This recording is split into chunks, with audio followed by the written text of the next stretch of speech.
नमस्तस्मै वराहाय लीलयोद्धरते महीं पुरमध्यगतो यस्य मेरुः खड़खड़ायते।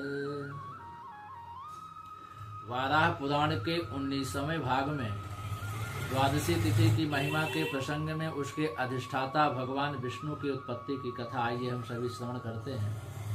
मुनिवर महातपा कहते हैं कि हे राजन, यह जो मनु नाम का मनुत्व मंत्र पढ़ा जाता है तथा उसमें जो मंत्र शक्ति है वह चाहे वैदिक हो या तांत्रिक कुछ भी हो, प्रयोजन व स्वरूपतः मूर्तिमान भगवान विष्णु ही हैं।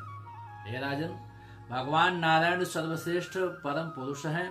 उन परम प्रभु के मन में सृष्टि विषयक संकल्प जब उत्पन्न हुआ तब उन्होंने सोचा, मैंने जगत की रचना तो कर दी, फिर पालन भी तो मुझे ही करना है। यह सारा कर्म प्रपंच है। सम्यक स्वरूप से उन्होंने एक दिव्य स्वरूप धारण किए बिना यह कार्य कैसे संपन्न हो सकता है, ऐसा उन्होंने विचार किया। अतः एक ऐसी सगुण मूर्ति का निर्माण करूं जिससे इस सारे जगत की रक्षा हो सके। परब्रह्म परमात्मा का संकल्प एक दिन सत्य सिद्ध हो करके ही रहता है। वह पुराण पुरुष प्रभु विचार कर ही रहे थे कि इतने में एक प्राप्तनी विशिष्ट स्वरूप धारणी सृष्टि उनके सामने प्रकट हो गई।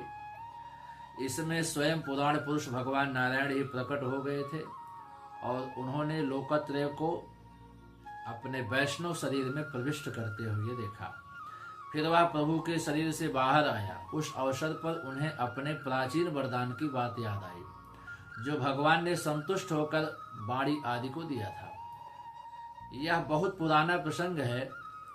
भगवान नारायण ने वर देते हुए कहा था कि तुम्हें सभी वस्तुएं विदित होंगी, तुम सबके कर्ता हो जाओगे, संपूर्ण प्राणी वर्ग तुम्हें ही प्रणाम करेगा, तुम भगवान विष्णु के नाम से जाने जाओगे, तुम सनातन पुरुष होगे, देवताओं और ब्राह्मणों की सम्यक प्रकार से सदा रक्षा करना ही तुम्हारा कर्तव्य होगा।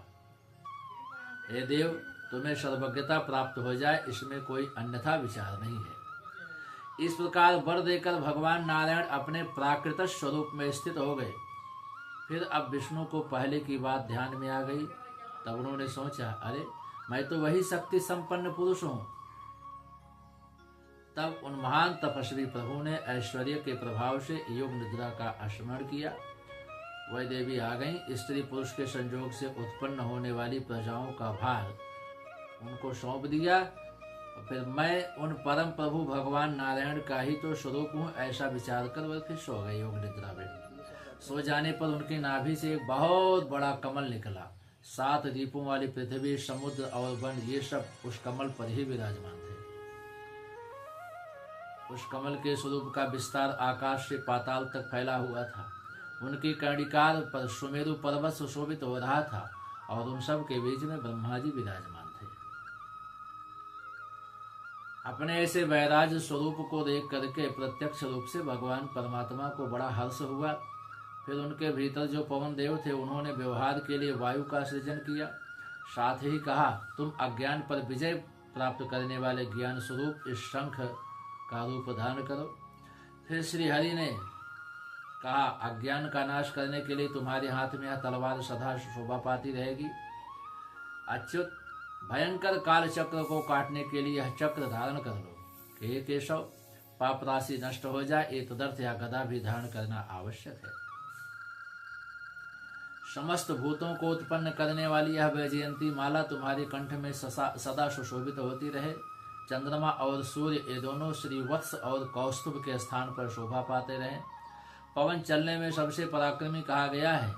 अब यह तुम्हारे लिए गरुड़ का रूप धारण कर ले और लक्ष्मी जी सदा सर्वदा तुम्हारी आश्रिता बने। आपकी तिथि द्वादशी हो जाए और अपने अभीष्ट रूप से विराजे।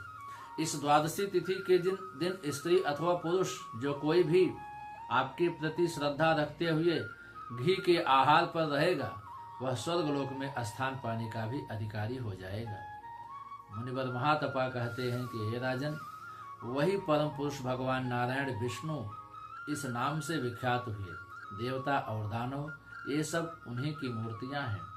स्वयं ही वह अपने आप विभिन्न रूप धारण करते हैं। उनके द्वारा किसी का संहार होता है तो किसी की रक्षा होती है। पापों का नाश करने वाला यह प्रसंग वैष्णव सर्ग कहलाता है। जो इसका पठन करता है अथवा इस प्रसंग को जो सुनता है, निश्चित ही वह स्वर्ग लोक में जाकर के परम पूज्य बन जाता है।